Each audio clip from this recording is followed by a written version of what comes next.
atualizado. Que a imoralidade sexual e toda a impureza ou avareza não sejam nem sequer mencionadas entre vocês, como convém a santos. Não usem linguagem grosseira, não digam coisas tolas nem indecentes, pois isso não convém. Pelo contrário, digam palavras de ação de graças. E fiquem sabendo disto: nenhuma pessoa imoral, impura ou avarenta, porque a avareza e a idolatria têm herança no reino de Cristo e de Deus. Não se deixem enganar com palavras vazias, porque a ira de Deus vem sobre os filhos da desobediência por causa dessas coisas. Portanto, não participem daquilo que eles fazem, porque no passado vocês eram trevas, mas agora são luz no Senhor. Vivam como filhos da luz, porque o fruto da luz consiste em toda bondade, justiça e verdade, tratando de descobrir o que é agradável ao Senhor. E não sejam cúmplices nas obras infrutíferas das trevas, pelo contrário, tratem de reprová-las. Pois aquilo que eles fazem em segredo é vergonhoso até para mencionar. Mas todas as coisas, quando reprovadas pela luz, se tornam manifestas, porque tudo o que se manifesta é luz. Por isso é que se diz: desperte você que está dormindo, levante-se dentre os mortos, e Cristo o iluminará. Portanto, tenham cuidados com a maneira como vocês vivem, e vivam não como tolos, mas como sábios, aproveitando bem o tempo, porque os dias são maus. Por esta razão, não sejam insensatos, mas procurem compreender qual é a vontade do Senhor. E não se embriaguem com vinho, pois isso leva à devassidão, mas deixem-se encher do Espírito, falando entre vocês com salmos, hinos e cânticos espirituais, cantando e louvando com o coração ao Senhor, dando sempre graças por tudo a nosso Deus e Pai, em nome de nosso Senhor Jesus Cristo. Sujeitem-se uns aos outros no temor de Cristo. Senhor Deus, estamos diante da Tua palavra, que foi lida e será exposta brevemente ao nosso coração.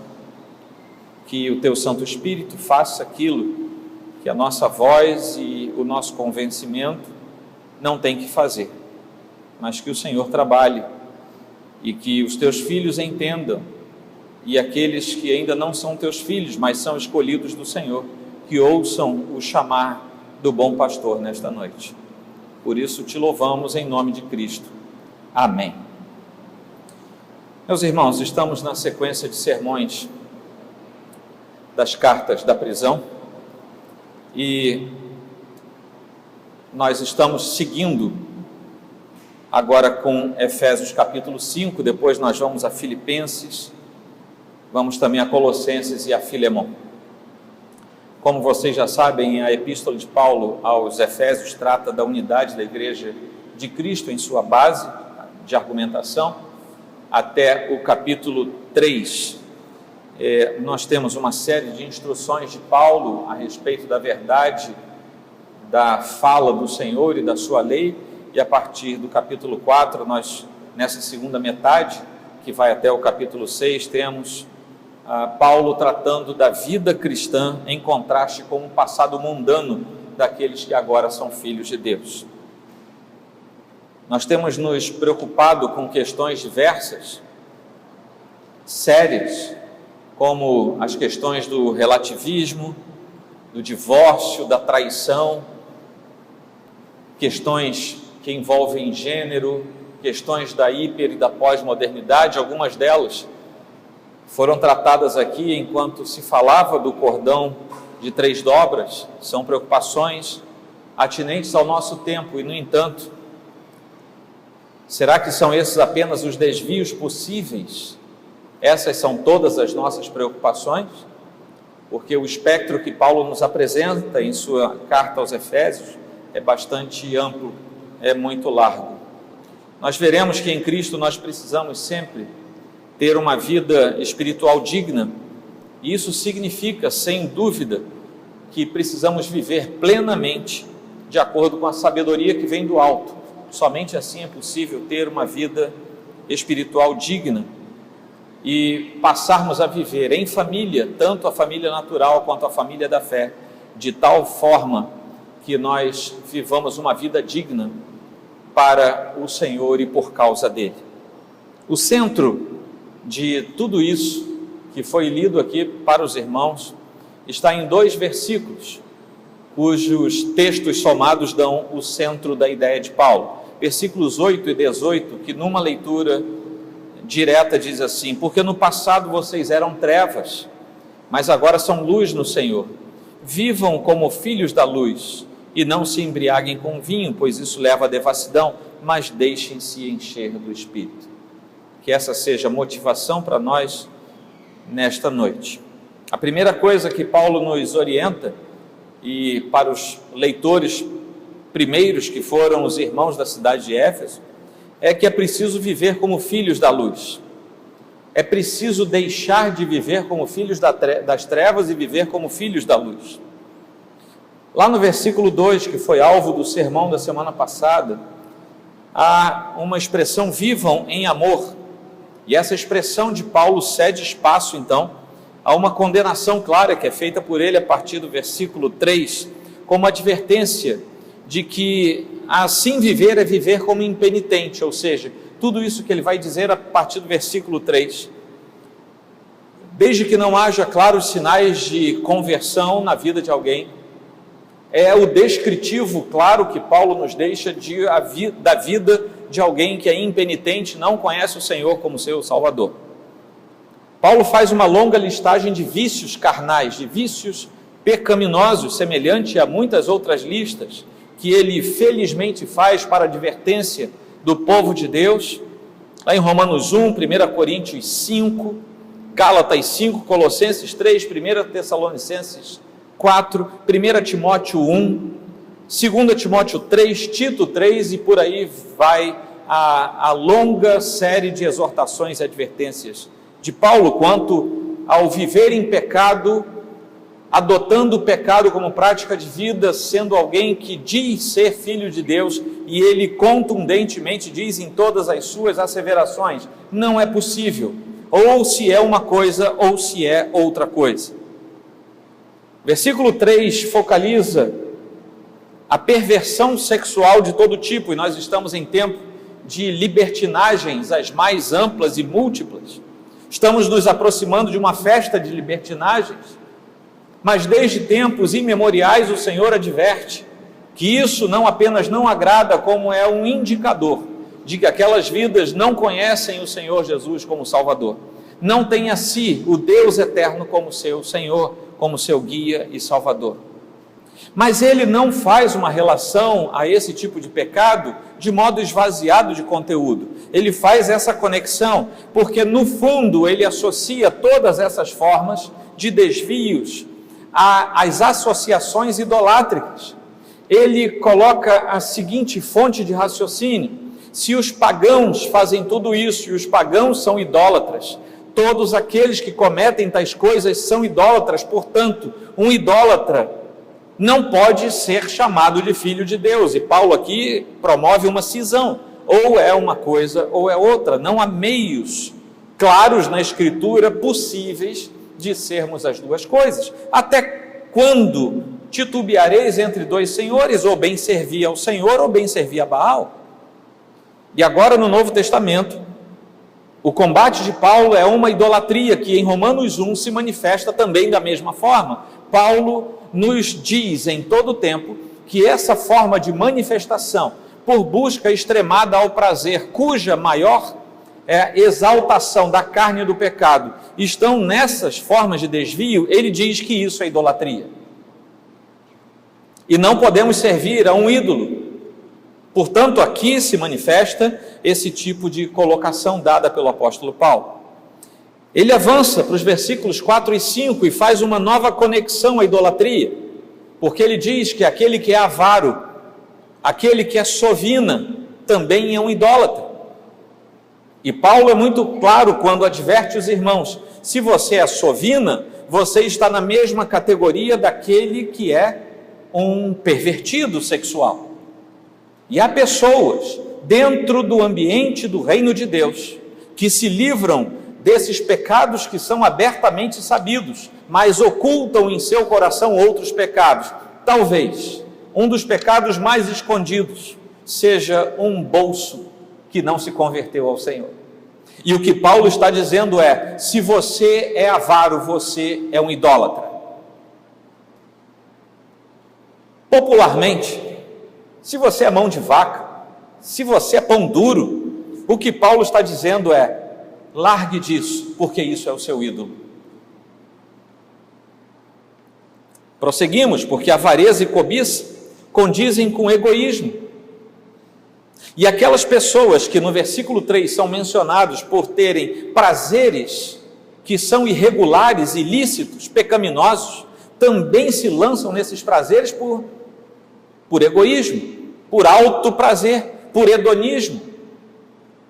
E Paulo então faz uma conexão entre essas coisas, junto a todos esses tipos de desvios.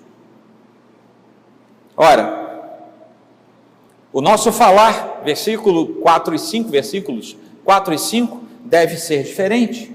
Fiquem sabendo disso. Nenhuma pessoa imoral, impura e avarenta, porque avareza é idolatria, tem herança no reino de Deus. Mas ele começa o versículo 4 dizendo assim: não usem linguagem grosseira, não digam coisas tolas nem indecentes, pois isso não convém. Pelo contrário, digam palavras de ação de graças. Eu já dei um estudo aqui na igreja, aliás, já falei umas 2 ou 3 vezes sobre o que sai da nossa boca. Quais são as palavras que saem da sua boca? Por favor, não repita nenhum em voz alta, mas com a liberdade da consciência, pense em alguns palavrões que você sabe, que eu sei que você sabe. E perceba que todos eles têm uma conotação sexual. Todos os palavrões da nossa língua portuguesa têm um cunho de sexualidade pervertida. Todos. Quando Paulo está dizendo não saia a palavra indecente, tola, grosseira, torpe, vulgar, mal educada, descolocada, desproporcionada, ele está dizendo: não usem a boca de vocês para incitar com palavras contrárias àquilo que Deus estabeleceu para nós, porque não é possível que da mesma fonte jorre uma água que é doce e uma água que é amarga. Cuidado com o que sai da sua boca, e esse é um cuidado que eu tenho que ter, todos nós temos que ter.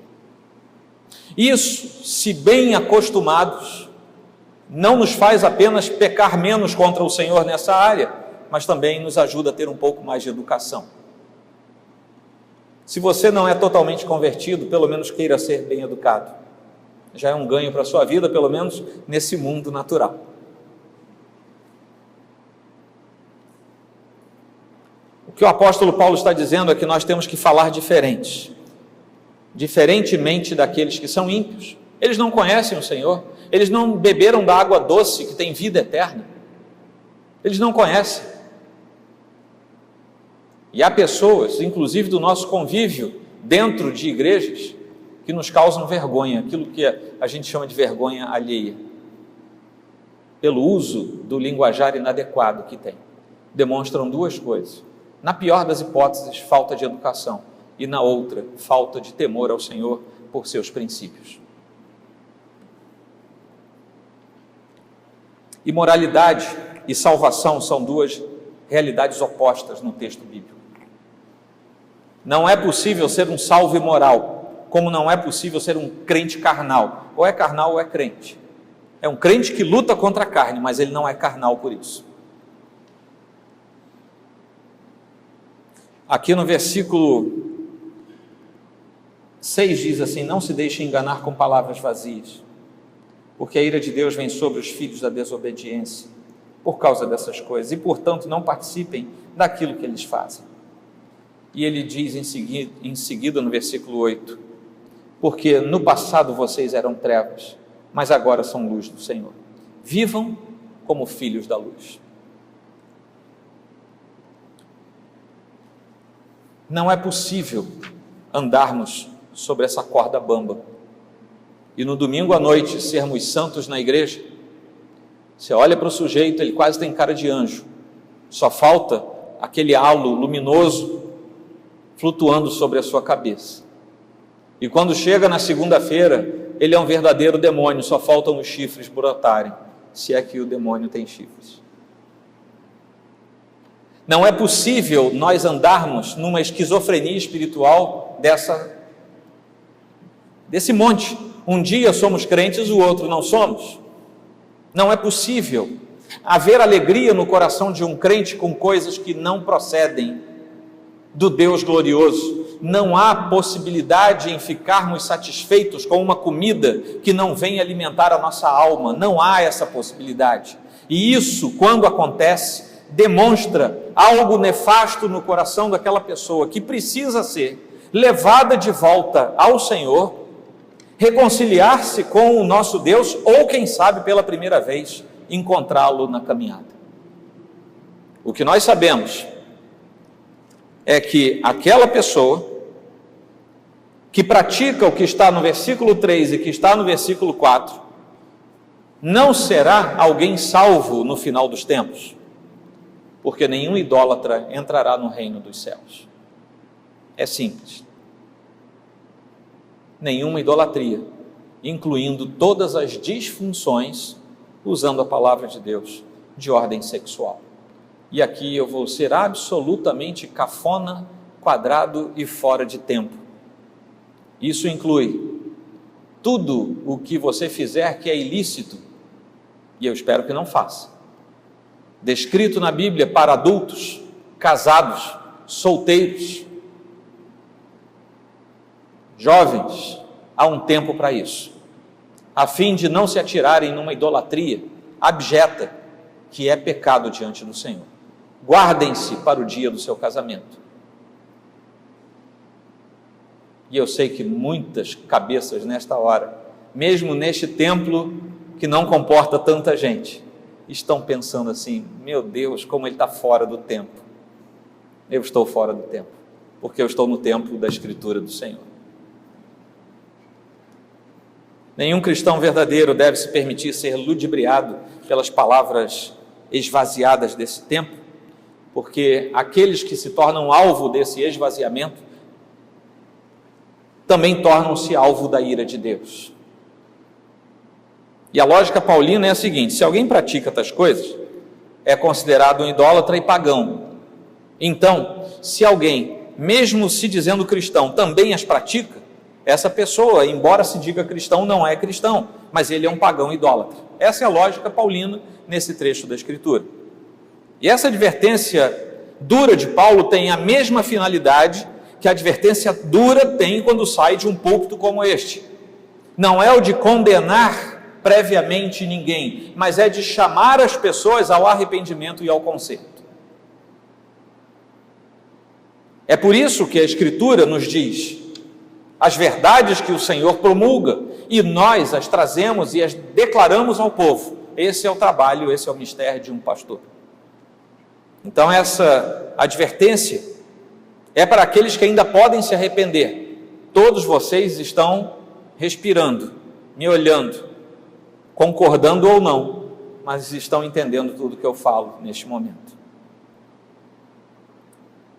No passado vocês eram trevas, mas agora são luz do Senhor. E ele aqui encerra mais uma vez, como ele já tinha feito em capítulos anteriores, com a lembrança pactual da velha aliança, de que eles agora não são mais filhos da ira, versículo 3 do capítulo 2, nem são mais filhos da desobediência, capítulo 2, versículos 2 e capítulo 5, versículo 6, ou seja, Paulo propositadamente usa essas expressões nesta epístola, mas eles agora são filhos pactuais do Senhor. Você vivia nas trevas por causa daquilo que o Senhor fez no seu coração. Viva na luz, porque este é o seu novo lugar. Não volte às trevas para experimentar nada, porque você já saiu de lá. Antes você era filho da ira, era filho da desobediência, porque vivia nas trevas. Agora é filho do Senhor, filho da luz. Fique na luz e não saia dela. E assim, Paulo encerra esse primeiro episódio em que ele fala que devemos viver como filhos da luz e não filhos das trevas. Somente aquele que vive dessa maneira pode viver como sábio, pode agir como sábio e pode cultuar como sábio. Cultuar como sábio ficará para o próximo sermão. Você vai ter que voltar. Isso é que nem novela, tá bom? Vai terminar e você tem que ficar com suspense para o próximo sermão.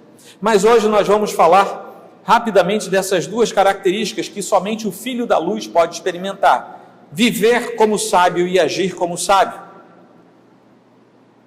Nós adquirimos sabedoria de Deus para o nosso bem. Isso não é parte da nossa sabedoria pessoal e individual. Eu sei que muitos de vocês são inteligentes, são sábios, mas não é dessa sabedoria humana, natural que eu estou falando da natureza, da sabedoria divina, aquela que vem de nós, que mesmo em face aos dias maus, como muitas vezes enfrentamos na nossa caminhada, nós podemos sabiamente vencer e dirimir enquanto dificuldades e enquanto maldades e malignidades que enfrentamos. Desmascarar as obras infrutíferas das trevas é a maneira bíblica pela qual o Senhor demonstra a mudança de rumo de cada um de nós. E é isso que Ele deseja.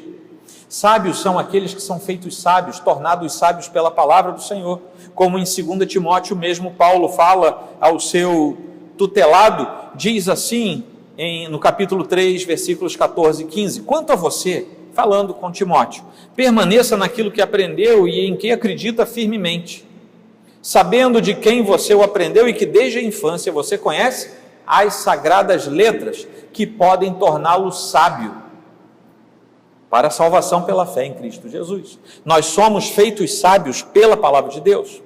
E Paulo desejava o mesmo para os irmãos da cidade de Éfeso, como nós vemos lá em 1:8 e 1:17. 1:8 diz que Deus derramou abundantemente sobre nós em toda sabedoria e entendimento, e por aí vai Paulo sempre dizendo: Deus é o autor da nossa sabedoria, nós somos sábios porque Deus nos tornou sábios. E ele então, mais para o final desse trecho, que vai até o versículo 17, de 12 a 17, ele se refere aos dias maus.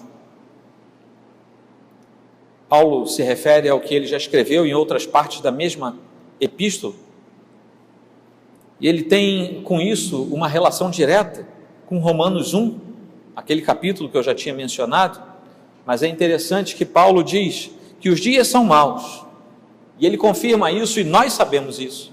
Os dias são maus, mas o Senhor nos dá de sua armadura para resistir no dia mau. E é assim que Paulo vai encerrar a sua epístola aos Efésios, lá no capítulo 6, versículo 13. Não embacemos a vista pela sabedoria que o Senhor nos dá. Não pensemos jamais que os dias deste mundo são bons. Eles são maus. No entanto, o Senhor está conosco, e é Ele próprio quem nos reveste, dando-nos sabedoria para perceber a malignidade dos nossos dias, mas também dando-nos ousadia e capacidade para vencer as tribulações, as trevas e as perturbações que se levantam contra nós.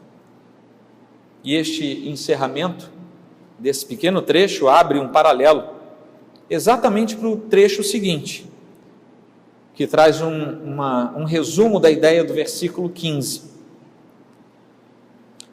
Uma das maneiras mais comuns de ser insensato, ou seja, não ter bom senso, sabe aquele negócio do bom senso? Quem não tem bom senso é um insensato. É ser alguém embriagado. Você já deve ter visto alguém ébrio, um embriagado. Ele está com o senso alterado. Suas percepções sensoriais e o seu próprio senso interno está alterado. É por isso que no versículo 18 ele diz assim: portanto, tenham cuidado com a maneira como vocês vivem, e vivam não como tolos, mas como sábios, aproveitando bem o tempo, porque os dias são maus. Por esta razão, não sejam insensatos, mas procurem compreender qual é a vontade do Senhor. Então ele chega a esse período final, que ele diz: e não se embriaguem com vinho, pois isso leva à devassidão. Que devassidão é essa? Aquela que ele descreve no versículo 3 e no versículo 4. É a mesma devassidão. Mas deixem-se encher do Espírito. E a figura que Paulo fala para os irmãos de Éfeso é assim: esvaziem-se do que gera devassidão e encham-se do Espírito de Deus. Só é possível sermos cheios do Espírito de Deus se formos esvaziados daquilo que conduz à devassidão. Ora, a devassidão é uma palavra cognata dissolução, desregramento de vida, coisas dessa ordem, dessa natureza, como nos lembra Tito 1,6, alguém que seja irrepreensível, marido de uma só mulher, que tenha filhos crentes, que não sejam acusados de devassidão, nem são insubordinados. Ou Pedro, em sua primeira carta, 4,4, quando diz: por isso, falando mal de vocês, estranham que vocês não se juntam com eles no mesmo excesso de devassidão. E Pedro aqui nos diz uma outra coisa: o mesmo mundo que tenta nos enredar com palavras vazias, que tenta nos afastar da luz para as trevas de volta, que tenta nos fazer falar o que não devemos e praticar o que não podemos, esse mesmo mundo, quando nos vir resistindo diante do Senhor, com a ajuda do Senhor, frente às investidas do mundo, esse mesmo mundo vai se reunir para falar contra nós. E louvado seja o Senhor, se o mundo em pecado falar mal da igreja e dos seus filhos. O remédio apresentado para estar cheio de vinho, ficar desregrado, devasso, é se encher do Espírito. Quando chegamos então a vendo que somente essas pessoas que estão nesse nível podem experimentar ser uma pessoa que louva a Deus de coração. E aí chegamos ao versículo 19. Falando entre vocês com salmos, hinos e cânticos espirituais, cantando e louvando com o coração ao Senhor. Você está na luz, você resistiu às investidas do mundo, você se defendeu das palavras vazias do mundo, você é inclusive mal falado pelo mundo, então você tem todo o direito de louvar ao Senhor com toda a expressão dos cânticos, hinos e salmos diante do Senhor, porque você é alguém que está na luz do Senhor. Salmo 18 diz assim, nos seus versos de 46 a 50, o Senhor vive, bendita seja a minha rocha, exaltado seja o Deus da minha salvação, o Deus que por mim tomou vingança e me submeteu povos, o Deus que me livrou dos meus inimigos, sim, tu que me exaltaste acima dos meus adversários e me livraste dos homens violentos. Por isso eu te glorificarei entre os gentios, ó Senhor, e cantarei louvores ao teu nome. É Ele quem dá grandes vitórias ao seu rei e usa de misericórdia para com seu ungido, com Davi e sua posteridade para sempre. E essa pessoa que se mantém diante do Senhor, que vive como filhos da luz, que vive como sábios e que age como sábio, também é uma pessoa que dá graças por tudo ao Pai em nome de Cristo, reconhecendo que essa é a vontade de Deus. Versículo 20, o que combina com outra fala de Paulo, quando escreve a cidade de Tessalônica, e a igreja que lá estava, dizendo: em tudo deem graças, porque esta é a vontade de Deus para vocês em Cristo Jesus. Se da nossa boca não sai palavra torpe, se da nossa boca não sai mais o que é indevido, é possível que dela extraiamos palavras de graças ao Senhor, porque estas só sairão de uma boca que não produz aquilo que afronta a santidade do Senhor.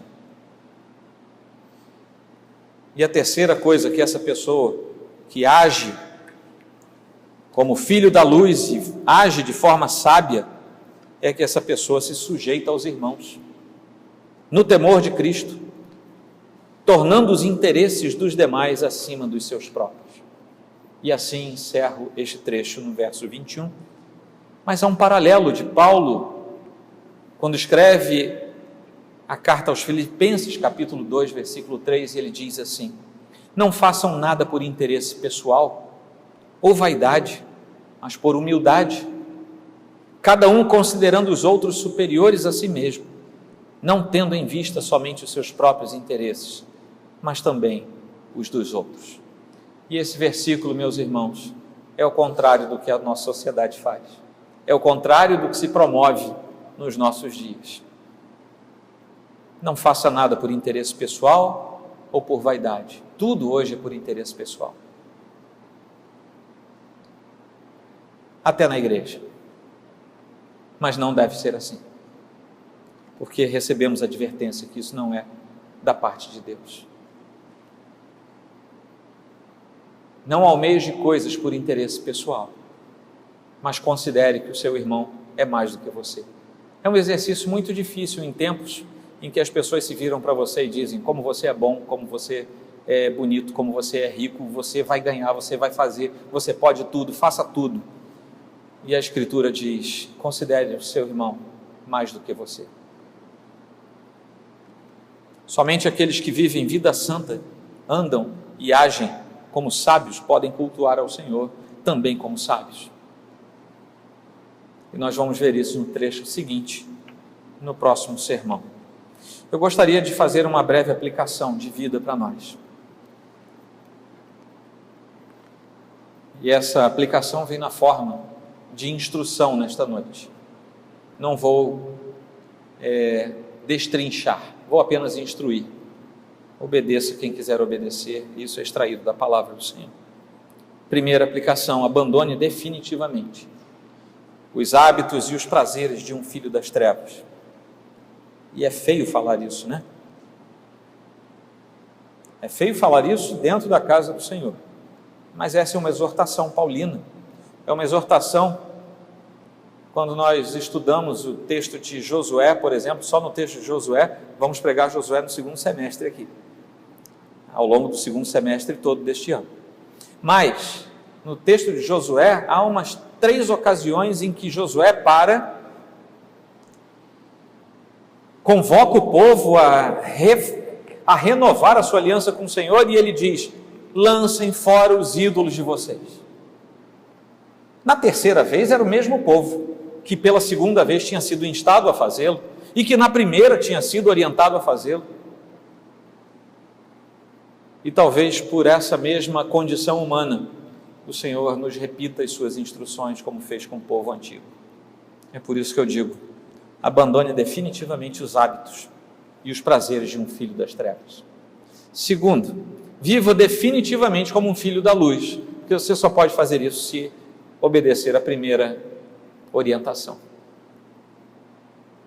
Terceiro, viva como sábio diante de Deus e dos homens, com a sabedoria de Deus e não com a sabedoria dos homens. Quarto, haja como sábio e dê frutos de sua filiação a Deus. E ao fazê-lo, esteja certo que vai apanhar nesta vida, mas isso será como bom testemunho para você. E finalmente, já que você vai decidir em nome de Jesus abandonar o caminho dos filhos das trevas, já que você não vai viver como um ébrio, seja alguém cheio do Espírito Santo. O dia que você for alguém cheio do Espírito Santo, o dia que uma pessoa é cheia do Espírito Santo, ela dificilmente pensa nos prazeres das trevas, porque o Espírito Santo é bastante para a sua alma. Amém?